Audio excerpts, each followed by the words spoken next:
These problems appeared more stark following the outbreak of the Korean War in June 1950. Officials in the executive branch and members of Congress criticized the agency for its failure to predict, more specifically, the timing of the North Korean invasion of South Korea. Immediately after his appointment as Director of Central Intelligence in October 1950, Smith discovered that the agency had no current coordinated estimate of the situation in Korea. Under the pressure of war, demands for information were proliferating, and it was apparent that ORE could not meet those demands. Smith embarked on a program of reorganization. His most significant change was the creation of the Office of National Estimates, ONE, whose sole purpose was to produce national intelligence estimates, NIEs. There were two components in the Office of National Estimates: a staff which drafted the estimates, and a senior body known as the Board of National Estimates, which reviewed the estimates, coordinated the judgments with other agencies, and negotiated over their final form. Smith also attempted to redefine the DCI's position in relation to the departmental intelligence components. From 1947 to 1950, the DCIs had functioned at the mercy of the departments rather than exercising direction over them. By formally stating his position as the senior member of the Intelligence Advisory Committee, Smith tried to assume a degree of administrative control over departmental activities. Nonetheless, the obstacles remained, and personal influence, rather than recognized authority, determined the effectiveness of Smith and his successors in interdepartmental relationships. In January 1952, CIA's intelligence functions were grouped under the Directorate for Intelligence, DDI. ORE was dissolved and its personnel were reassigned. In addition to ONE, the DDI's intelligence production components included the Office of Research and Reports, ORR, which handled economic and geographic intelligence, the Office of Scientific Intelligence, OSI, which engaged in basic scientific research, and the Office of Current Intelligence, OCI, which provided current political research. Collection of overt information was the responsibility of the Office of Operations, OO. The Office of Collection and Dissemination, OCD, engaged in the dissemination of intelligence as well as storage and retrieval of unevaluated intelligence. The immediate pressures for information generated by the Korean War resulted in continued escalation in size and intelligence production. Government-wide demands for the agency to provide information on communist intentions in the Far East and around the world justified the increases. By the end of 1953, DDI personnel numbered 3,338. Despite the sweeping changes, the fundamental problem of duplication among the agency and the departments remained. DDI's major effort was independent intelligence production rather than coordinated national estimates.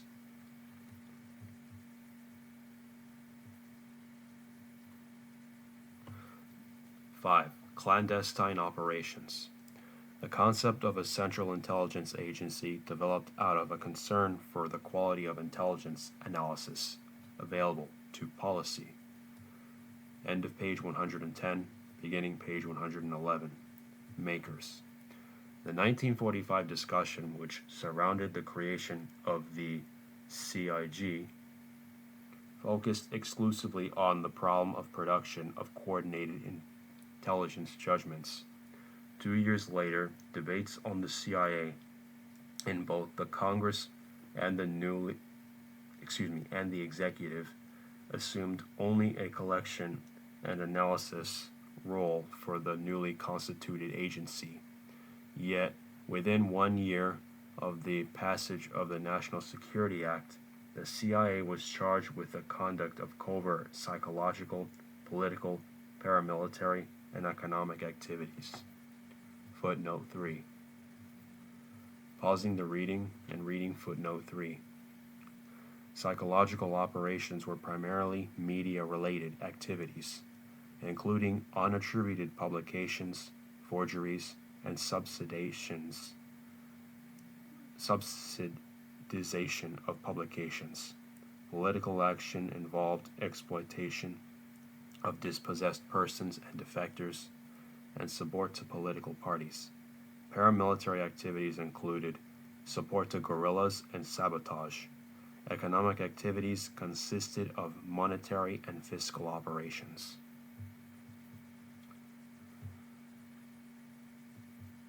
Resuming the reading. The acquisition of this mission had a profound impact on the direction of the agency, on its relative stature within the government. The suggestion for the initiation of covert operations did not originate within the CIA, but with senior U.S. officials, among them Secretary of War James Patterson, Secretary of Defense James Forrestal, Secretary of State George Marshall, and George Kennan, Director of State Department's Policy Planning Staff. Between 1946 and 1948, policymakers proceeded from a discussion of the possibility of initiating covert psychological operations to the establishment of an organization to conduct a full range of covert activities. The decisions were gradual but consistent, spurred on by the growing concern over Soviet intentions. By late 1946, cabinet officials were preoccupied with the Soviet threat, and over the next year, their fears intensified. For U.S. policymakers, international events seemed to be a sequence of Soviet incursions. In March 1946, the Soviet Union refused to withdraw its troops from the Iranian province of Azerbaijan. 2 months later, civil war involving communist rebel forces erupted in Greece. In 1947, communists assumed power in Poland, Hungary, and Romania.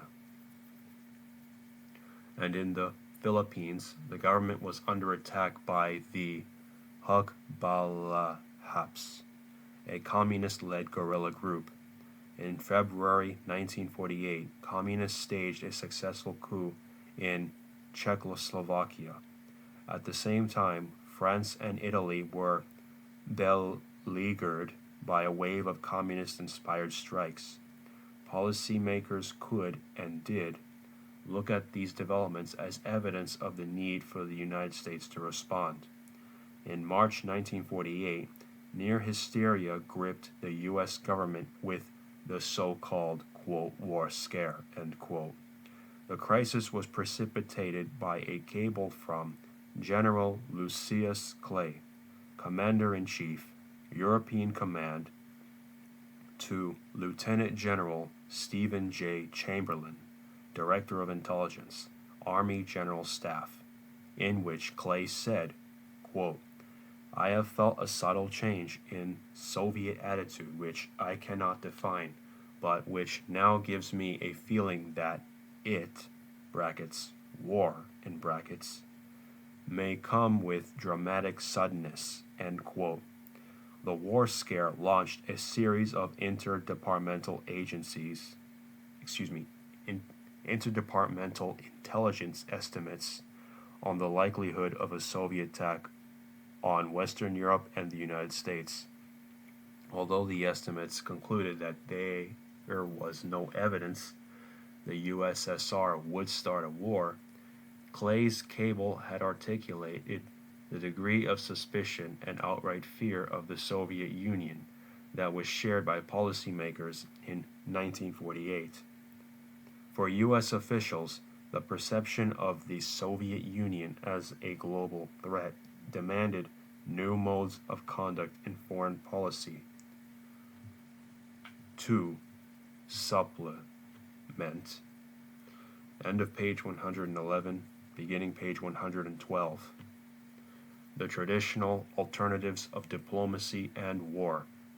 Massive economic aid represented one new method of achieving U.S. foreign policy objectives. In 1947, the United States had embarked on an unprecedented economic assistance program to Europe with the Truman Doctrine and the Marshall Plan. By ensuring economic stability, U.S. officials hoped to limit Soviet encroachments. Covert operations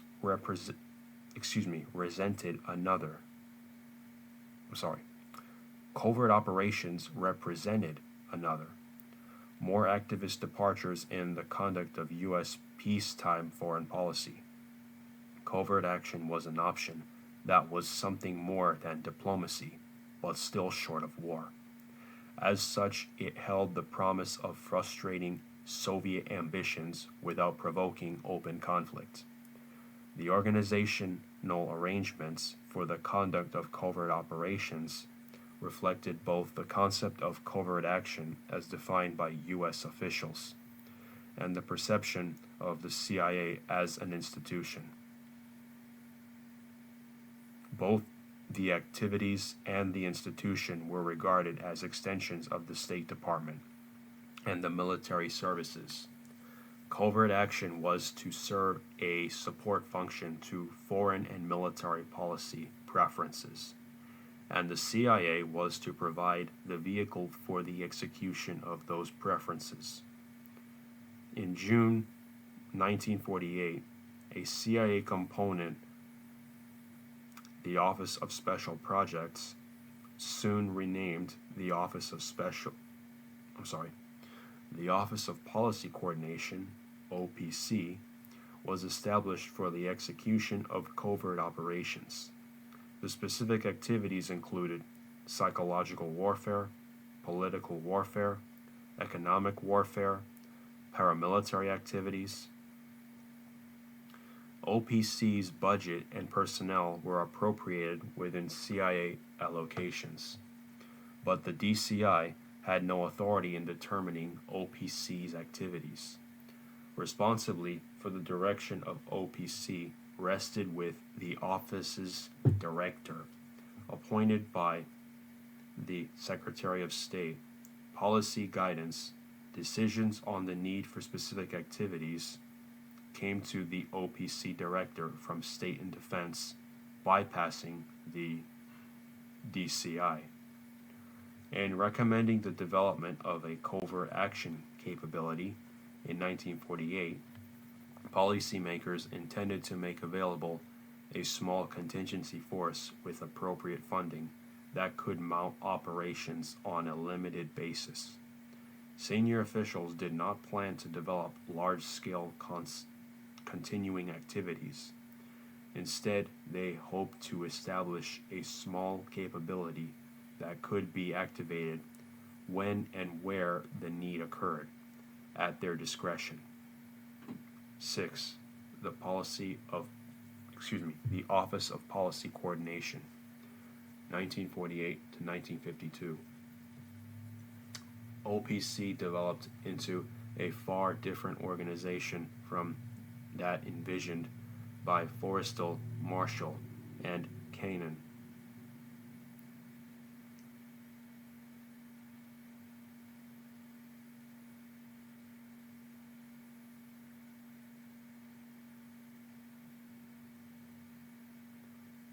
By 1952, when it merged with the agency's clandestine collection component, the Office of Special Operations, OPC had innumerable activities worldwide, and it had achieved the institutional independence that was unimaginable at the time of its inception. The outbreak of the Korean War in the summer of 1950 had significant effect on OPC. Following the North Korean invasion of South Korea, the State Department as well as the Joint Chiefs of Staff requested the initiation of paramilitary activities in Korea and China. OPC's participation in the war effort contributed to its transformation from an organization that was to provide the capability for a limited number of ad hoc operations to an organization that conducted continuing ongoing activities on a massive scale. In concept, manpower, budget, and scope of activities, OPC similarly skyrocketed. The comparative figures for 1949 and 1952 are staggering. In 1949, the OPC's end of page 112, beginning page 113. Total personnel strength was 302.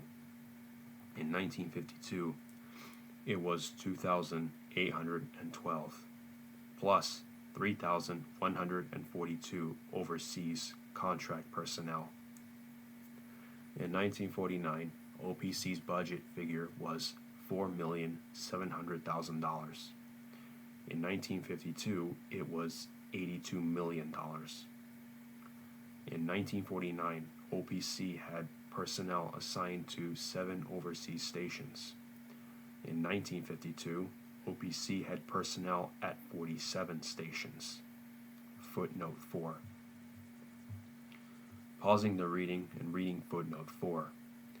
Congress in 1949 enacted legislation exempting the Director of Central Intelligence from the necessity of accounting for specific distributions.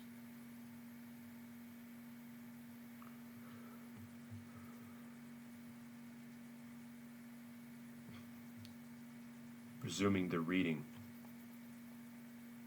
Apart from the impetus provided by the Korean War, several other factors converged to alter the nature and scale of OPC's activities.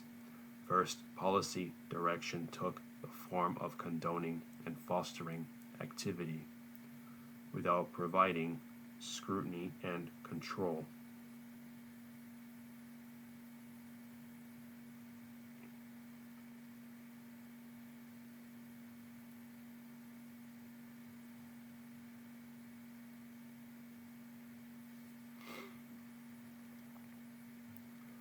Officials throughout the government regarded the Soviet Union as an aggressive force,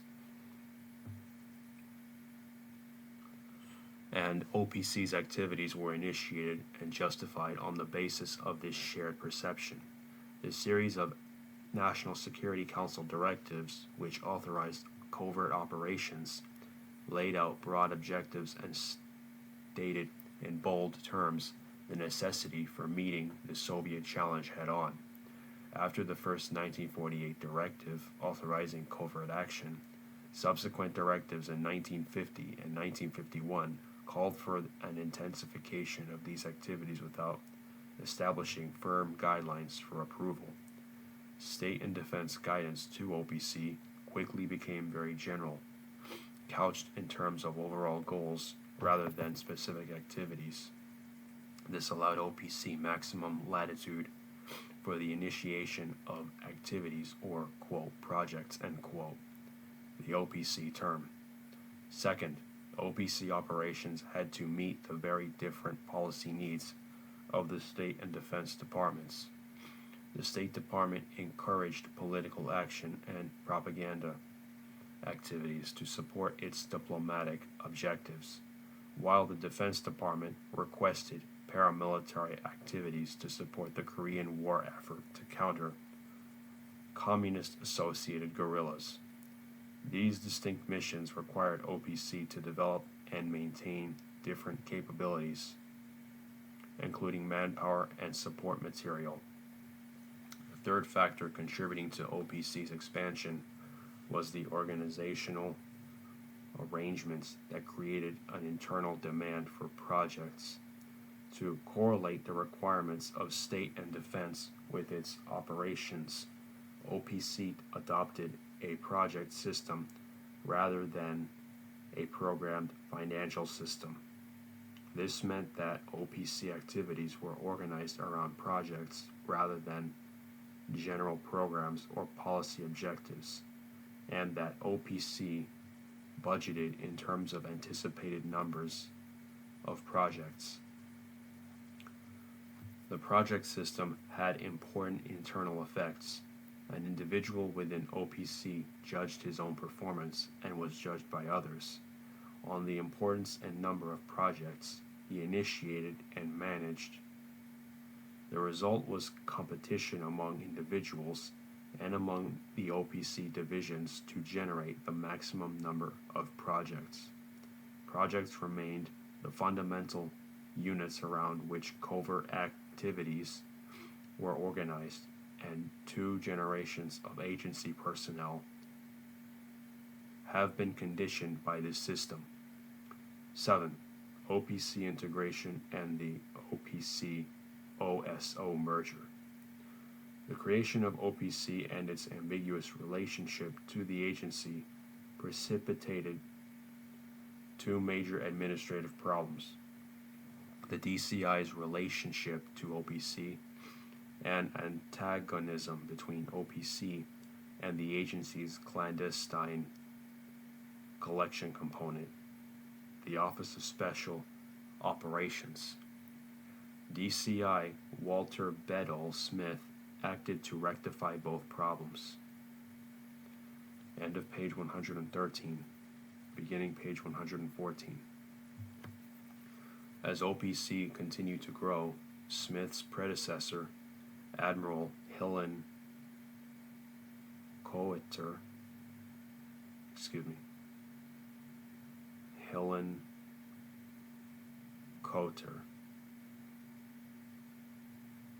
resented the fact that he had no management authority over OPC.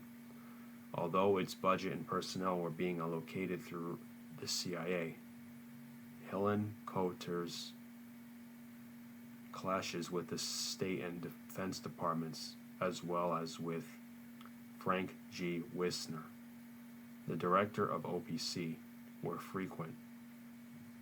Less than a week after taking office, Smith announced that as DCI, he would assume administrative control of OPC, and that state and defense would channel their policy guidance through him rather than through Wisner.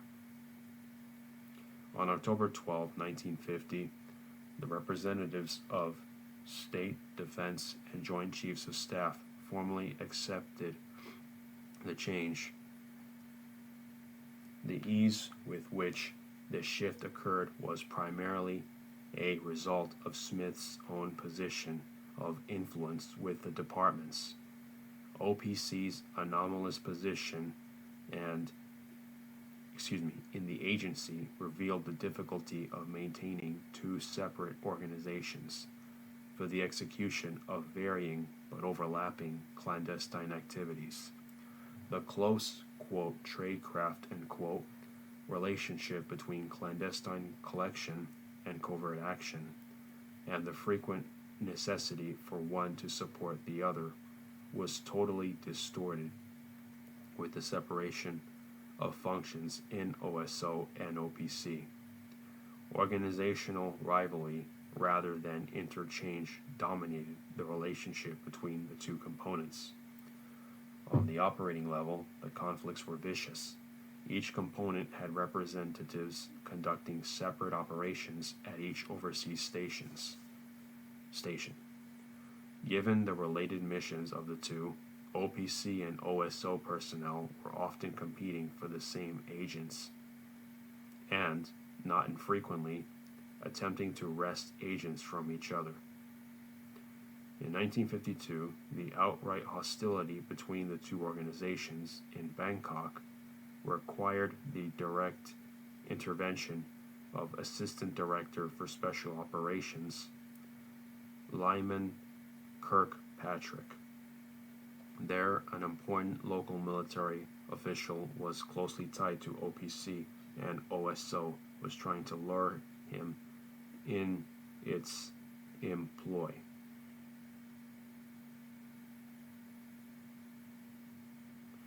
Between 1950 and 1952, Smith took several interim steps to encourage coordination between the two components. In August 1952, OSO and OPC were merged into the Directorate for Plans, DDP. The lines between the OSO, quote, collectors, end quote, and the OPC, quote, operators, end quote, blurred rapidly, particularly in the field, where individuals were called upon to perform both functions. The merger did not result in the dominance of one group over another. It resulted in the maximum development of clandestine operations over clandestine collection. For people in the field, rewards came more quickly through visible operational accomplishments than through the silent long-term development of agents required for clandestine collection. In the words of one former high-ranking DDP official, quote, collection is the hardest thing of all. It's much easier to plant an article in a local newspaper, end quote. To consolidate the management functions required for the burgeoning organization, Smith created the Directorate for Administration, DDA. From the outset, much of the DDA's effort supported field activities. The Directorate was responsible for personnel, budget, security, and medical services agency-wide. However, 1/4 of the DDA's total personnel strength was assigned to logistical support for overseas operations. End of page 114, beginning page 115. By 1953, the agency had achieved the basic structure and scale it retained for the next 20 years. The Korean War, United States foreign policy objectives, and the agency's internal organization arrangements had combined to produce an enormous impetus for growth. The CIA was 6 times the size it had been in 1947. 3 directorates had been established. The patterns of activity within each directorate and the directorates' relationships to one another had developed. The DDP commanded the major share of the agency's budget, personnel, and resources.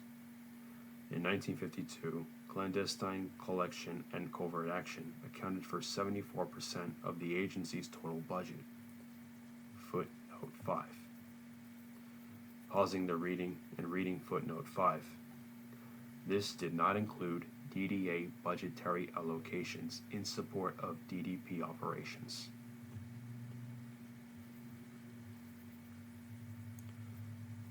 Resuming the reading. Its personnel constituted 60% of the CIA's personnel strength, while production, rather than coordination, dominated the DDI. Operational activities, rather than collection, dominated the DDP. The DDI and the DDP emerged at different times out of desperate policy needs. They were, in effect, separate organizations. These fundamental distinctions and emphases were reinforced in the next decade. B. The Dulles era, 1953 to 1961. Allen W. Dulles' impact on the Central Intelligence Agency was perhaps greater than that of any other single individual. The source of his influence extended well beyond his personal qualities and inclinations. The composition of the United States government, international events, and senior policy makers' perception of the role the agency could play in United States foreign policy converged to make Dulles' position and that of the agency unique in the years 1953 to 1961. The election of 1952 brought Dwight D. Eisenhower to the presidency. Eisenhower had been elected on a strident anti-communist platform, advocating an aggressive worldwide stance against the Soviet Union to replace what he described as the Truman administration's passive policy of containment. Eisenhower cited the communist victory in China, the Soviet occupation of Eastern Europe, and the Korean War as evidence of the passivity which had prevailed in the United States government following World War II. He was equally passionate in his call for an elimination of government corruption and for removal of communist sympathizers from public office. This was not simply election rhetoric. The extent to which the urgency of the communist threat had become a shared perception is difficult to appreciate. By the close of the Korean War, a broad consensus had developed about the nature of Soviet ambitions and the need for the United States to respond. The earlier fear of the United States policymakers that the Soviet Union would provoke World War III had subsided. Gradually, the Soviet Union was perceived as posing a worldwide political threat. In the minds of government officials, members of the press, and the informed public, the Soviets would try to achieve their purposes by the penetration and subversion of governments all over the world. The accepted role of the United States was to prevent that expansion. End of page 115, beginning page 116. Washington policymakers regarded the Central Intelligence Agency as a primary means of defense against communism. By 1953, the agency was an established element of government. Its contributions in the areas of political action and paramilitary warfare were recognized and respected. It alone could perform many of the kinds of activities seemingly required to meet Soviet threats. For senior officials, covert operations had become a vital element in the pursuit of United States foreign policy objectives. At this time, the CIA attracted some of the most able lawyers, academicians, and young, committed activists in the country. They brought with them professional associations and friendships which extended to the senior levels of government. The fact that agency employees often shared similar wartime experiences, comparable social backgrounds, and then complementary positions with other government officials contributed significantly to the legitimacy of and confidence in the agency as an instrument of government. Moreover, these informal ties created a tacit understanding among policymakers about the role and direction of the agency. At the working level, these contracts were facilitated by the agency's location in downtown Washington. Housed in a sprawling set of buildings in the center of the city, agency personnel could easily meet and talk with state and defense officials throughout the day. The CIA's physical presence in the city gave it the advantage of seemingly an integral part rather than a separate element of the government. A crucial factor in securing the agency's place within the government during this period was the fact that the Secretary of State, John Foster Dulles, and the DCI were brothers.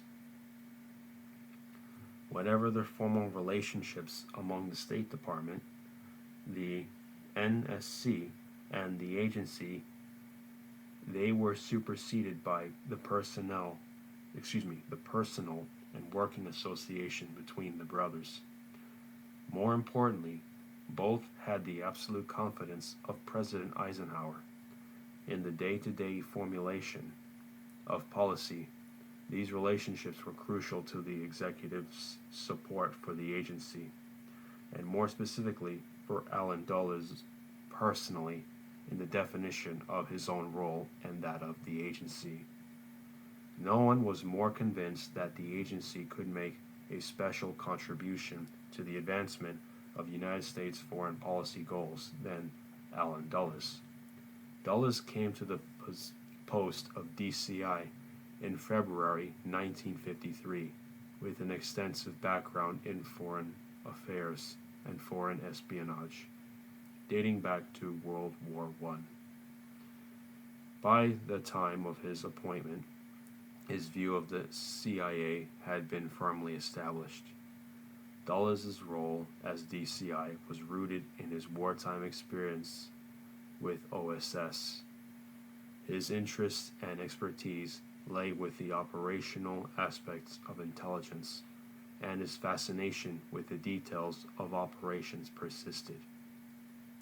Perhaps the most important effect of Dulles' absorption with operations was the impact it had on the agency's relationship to the intelligence, quote, community, end quote, the intelligence components in the state and defense.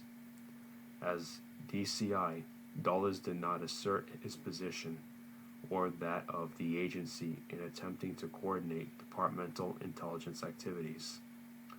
This, after all, had been a major purpose for the agency's creation. Dulles' failure in this area constituted a lost opportunity. By the end of page 116, beginning of page 117. Middle of the decade, the agency was in the forefront of technological innovation and had developed a strong record on military estimates.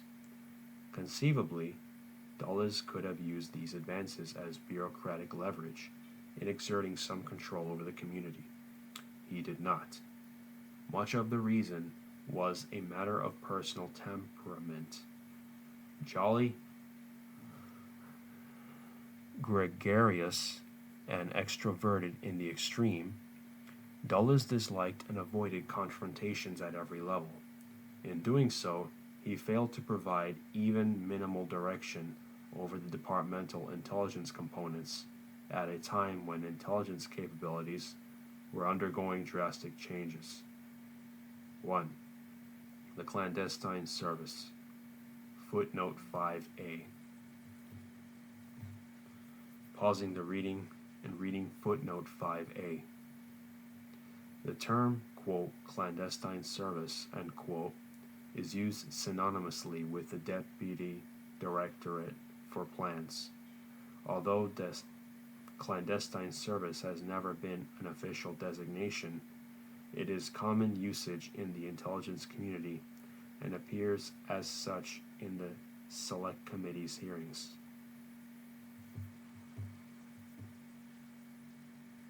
Resuming the reading. It is both easy to exaggerate and difficult to appreciate the place which the clandestine service secured in the CIA during the Dulles administration, and, to a large extent, retained thereafter. The number and extent of the activities undertaken are far less important than the impact which those activities had on the agency's institutional identity. The way people within the DDP, the DDI, and the DDA perceived the agency's primary mission, and the way policymakers regarded its contribution to the process of government. Covert action was at the core of this perception. The importance of covert action to the internal and external evaluation of the agency was in large part derived from the fact that only the CIA could and did perform this function. Moreover, in the international environment of the 1950s, agency operations were regarded as an essential contribution to the attainment of United States foreign policy objectives. Although by 1954 the Soviet threat was redefined from military to political terms. The intensity of the conflict did not diminish. Political action, sabotage, support to democratic governments, counterintelligence, all this the clandestine service could provide. The agency also benefited from what were regarded as its operational, quote, successes, end quote, in this period. In 1953 and 1954, two of the agency's boldest, most spectacular covert operations took place: the overthrow of Premier Mohammad Mossadegh in Iran and the coup against President Jacobo Arbenz Guzman of Guatemala. Both were quick and bloodless operations that removed two allegedly communist-associated leaders from power and replaced them with pro-Western officials.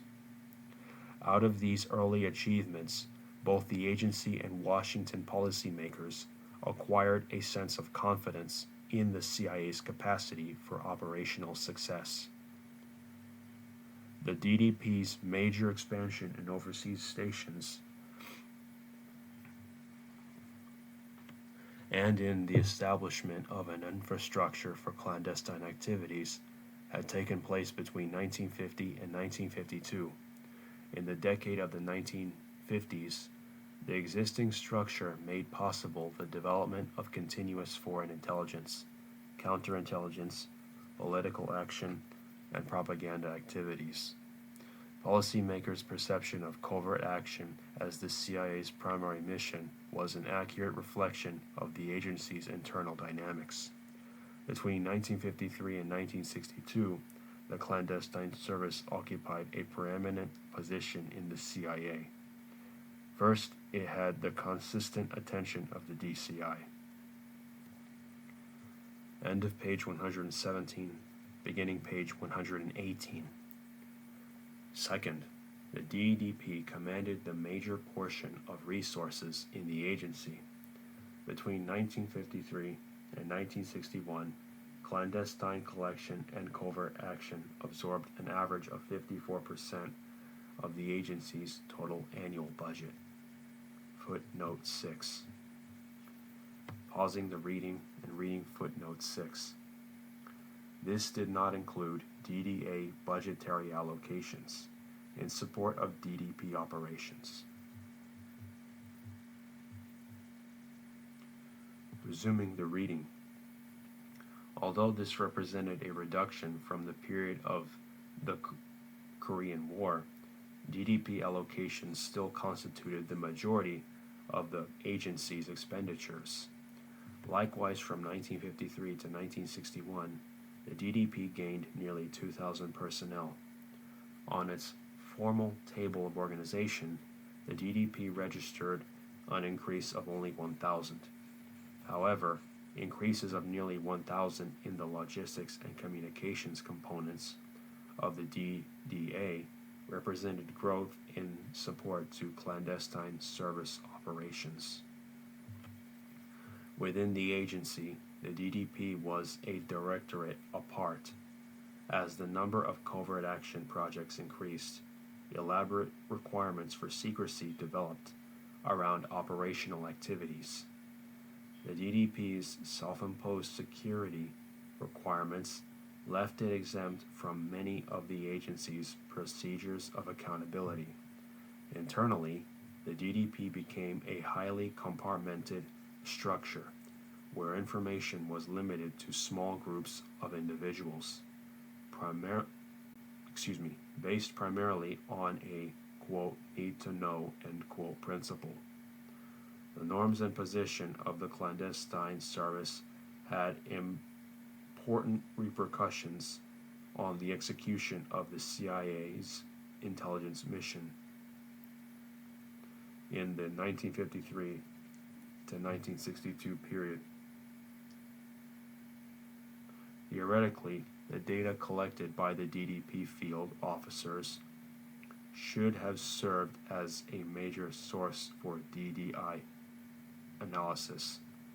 However, Strict compartmentation prevented open contact between DDP personnel and DDI analysts. Despite efforts in the 1960s to break down the barriers between the directorates, the lack of real interchange and interdependence persisted. In sum, the DDP's preeminent position during the period was a function of several factors, including policymakers' perception of the agency, primarily in operational terms, the proportion of resources which the clandestine services absorbed, and the time and attention which the DCI devoted to operations. These patterns solidified under Dulles and in large part account for the DDP's continued primacy within the agency. 2. Intelligence production. In the decade of the 1950s, the CIA was the major contributor to technological advances in intelligence collection. At the same time, DDI analysts were responsible for methodological innovations in strategic assessments. Despite these achievements, CIA's intelligence was not serving the purpose for which the organization had been created, informing and influencing policy making. By 1960, the agency had achieved significant advances in its strategic intelligence capability.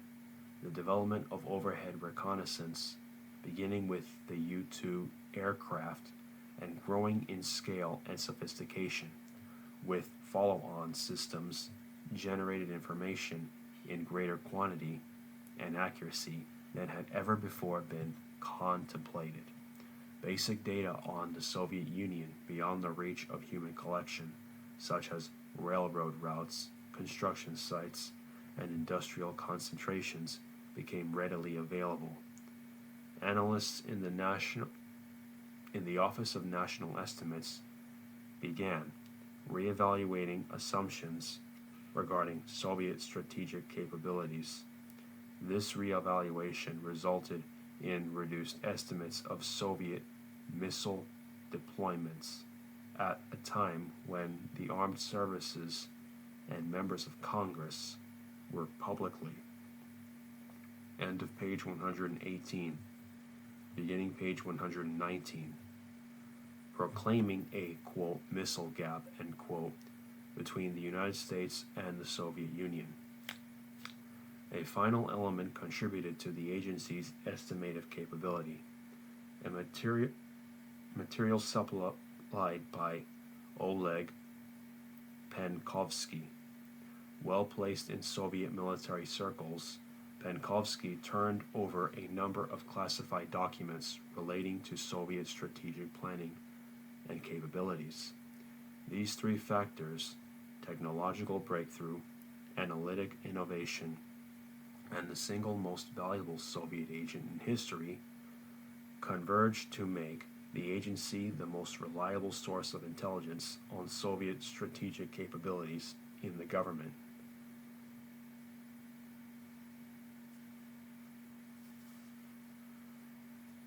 Yet, the entrenched position of the military services and the agency's own limited charter in the area of military analysis made it difficult for the agency to challenge openly the intelligence estimates of the services. The situation was exacerbated by Dulles' own disposition. As DCI, he did not associate himself in the first instance with intelligence production and did not assume an advocacy role in extending the agency's claims to military intelligence. Strategic intelligence, although a significant portion of the DDI's production effort, constituted a particular problem. A broader problem involved in the overall impact of intelligence on policy. The CIA had been conceived to provide high-quality national intelligence estimates to policymakers. However, communication and exchange necessary for analysts to calibrate anticipate, and respond to policy makers' needs never really developed. The size of the Directorate for Intelligence constituted a major obstacle to the attainment of consistent interchange between analysts and their clients. In 1955, there were 466 analysts in ORR, 217 in OCI, and 207 in OSI. The process of drafting, reviewing, and editing intelligence publications involved large numbers of individuals, each of whom felt responsible for and entitled to make a contribution to the final product. Yet without access to policymakers, analysts did not have an ongoing accurate notion of how the form and substance of the intelligence product might best serve the needs of senior officials. The product itself, as defined and arbitrated among DDI analysts, became the end rather than the satisfaction of specific policy needs. The establishment of the Office of National Estimates, was an attempt to ensure direct interaction between senior level officials and the agency. However, by the mid-1950s, even its national intelligence estimate showed signs of being submerged in the second level paper traffic that was engulfing the intelligence community. Between 1955 and 1956, a senior staff member in ONE surveyed the National Intelligence Estimates readership by contacting executive assistants and special assistants of the President and cabinet officers, asking if the NIEs were actually placed on their superiors' desks. The survey revealed that senior policy makers were not reading the NIEs. Instead, second and third level officials used the estimates for background information in briefing senior officials.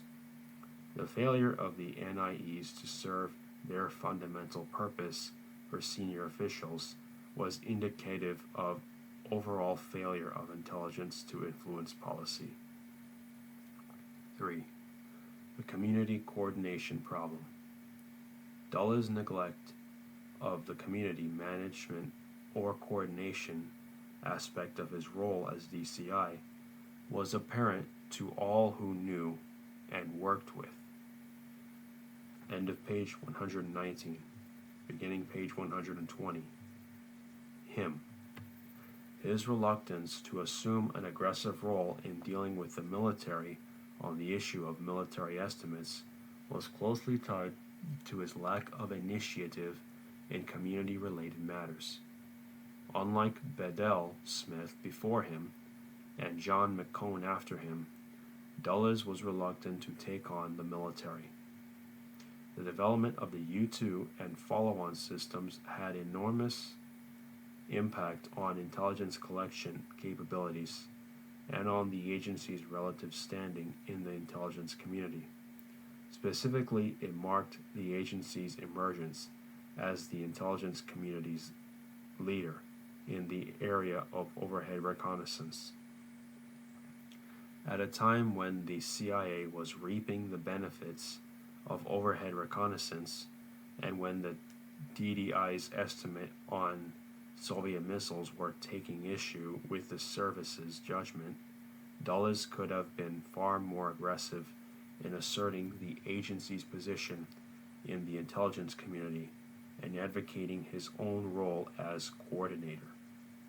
As the community became larger and as technical systems came to require very large budgetary allocations, the institutional obstacles to interdepartmental coordination increased.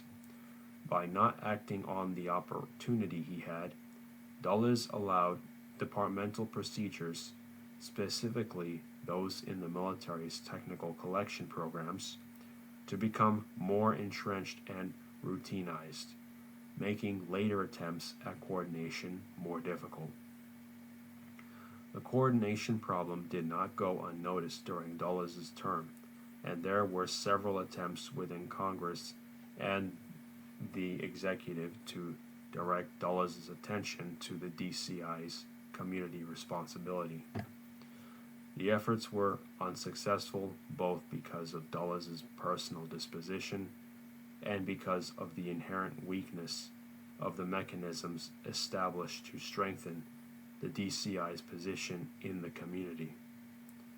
In January 1956, President Eisenhower created the President's Board of Consultants on Foreign Intelligence Activities, PBCFIA. In May 1961, it was renamed the President's Foreign Advisory Board, PFIAB. Composed of retired senior government officials and members of the professions, the board was to provide the President with advice on intelligence matters. As a deliberative body, it had no authority over either the DCI or the community. Thus, the board had little impact on the administration of the CIA or on the other intelligence services. The board did identify the imbalance in Dulles' role as DCI, and in December 1956, and again in December 1958, it recommended the appointment of a chief of staff for the DCI to handle the agency's internal administration.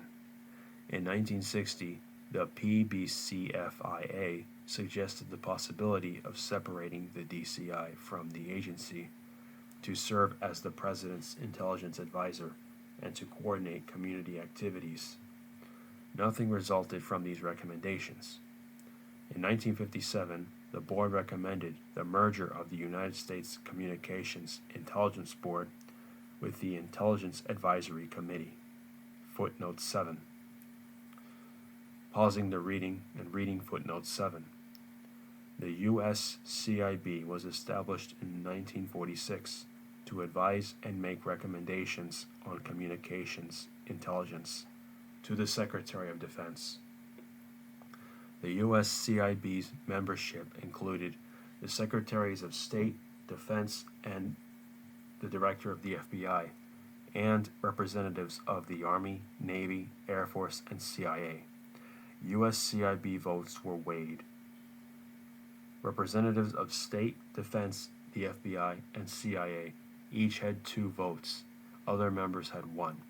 Although the DCI sat on the committee, he had no vote. Resuming the reading. This proposal was intended to strengthen the DCI's end of page 120, beginning page 121, authority, and it resulted in the creation in the following year of the United States Intelligence Board, USIB, with the DCI as chairman.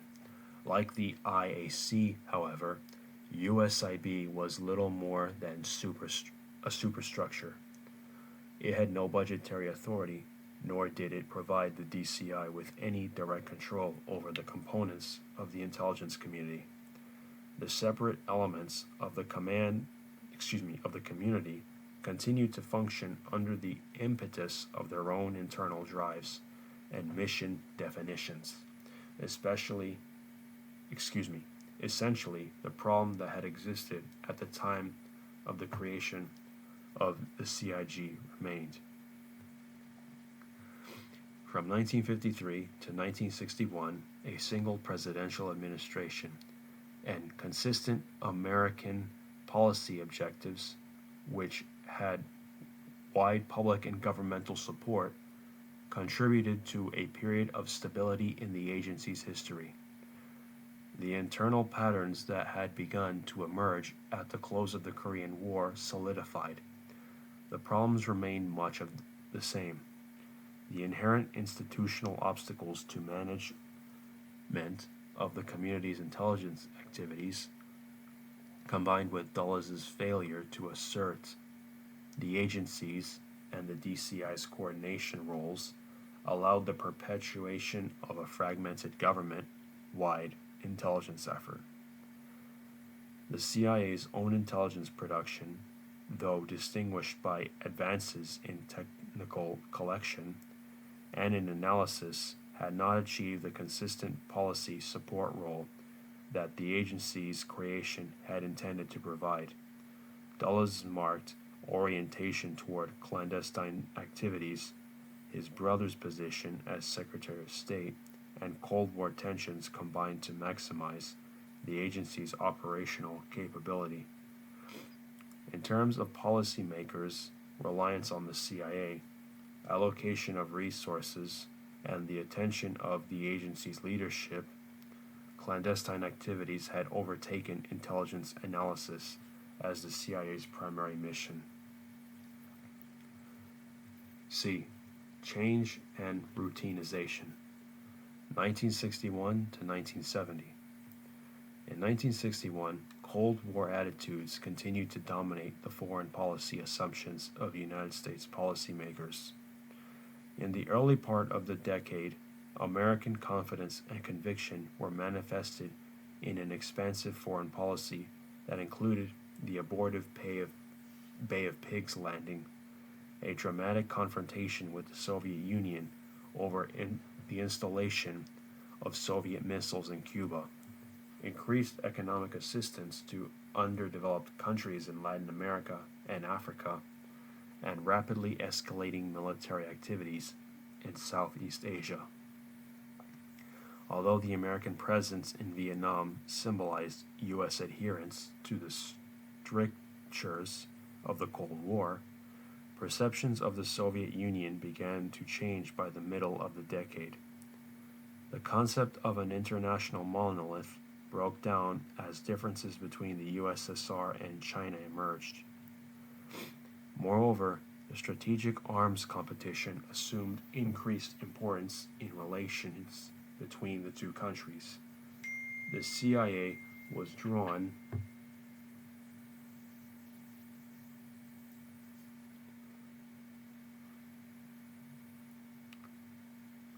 into each major development in United States policy. As in the previous decade, operations dominated policymakers' perceptions of the agency's role.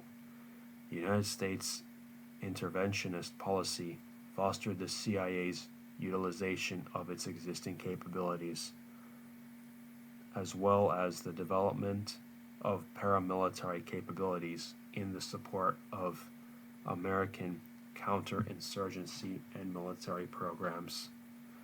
At the same time, the agency's organizational arrangements continued to create an independent dynamic for operations. End of page 121. Beginning page 122. The most significant development for the agency in this period was the impact of technological capabilities on intelligence production. These advances resulted in international changes and forced increased attention to coordination of the intelligence community. The costs, quality of intelligence, and competition for deployment generated by technical collection systems necessitated a working relationship among the departmental intelligence components to replace the undirected evolution that had marked the previous decade. Despite the agency's internal adjustments and attempts to effect better management in the community, the CIA's fundamental structure, personnel, and incentives remained rooted in the early 1950s. 1. Directors of Central Intelligence, 1961 to 1970. John A. McCone came to the Central Intelligence Agency as an outsider in November 1961. His background had been in private industry, where he had distinguished himself as a corporate manager. He also held several government posts, including Under Secretary of the Air Force and Chairman of the Atomic Energy Commission. McCone brought a quick, sharp intellect to his job as DCI, and his contribution lay in attempting to assert his role and that of the agency in coordinating intelligence activities among the departments.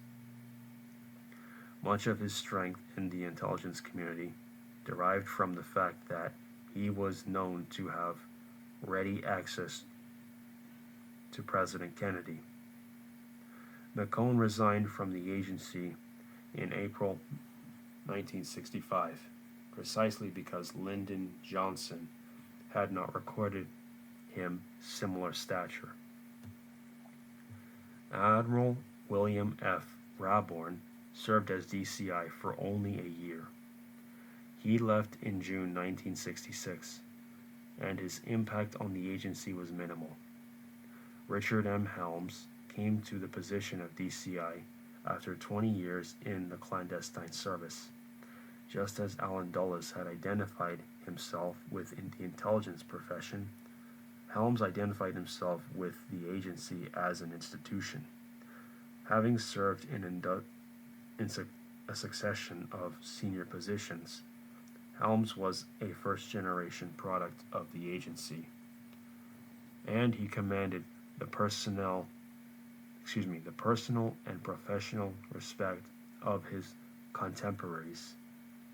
Helms' orientation on the operations side, and he did not actively pursue the DCI's role as a coordinator of intelligence activities in the community. 2. The effort at management reform. The Bay of Pigs fiasco had a major impact on President Kennedy's thinking about the intelligence community. He felt he had been poorly served by the experts and sought to establish procedures that would better ensure his own acquisition of intelligence.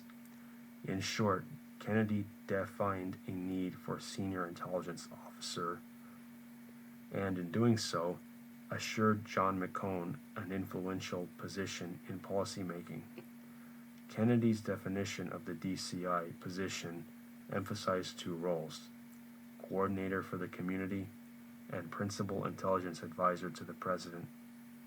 At the same time, Kennedy directed McCone to delegate the internal management of the agency to a deputy director. Although McCone agreed with Kennedy's concept of the DCI's job and vigorously pursued the objectives, the results were uneven. To carry out the management function in the agency, McCone created a senior staff. The principal officer was the executive director comptroller, who was to assume responsibility for day-to-day administration. End of page 122. Beginning page 123. Footnote 8. Pausing the reading and reading footnote 8. Other changes included placing the General Counsel's office, the audit staff, and the Office of Budget, Program Analysis, and Manpower directly under the DCI.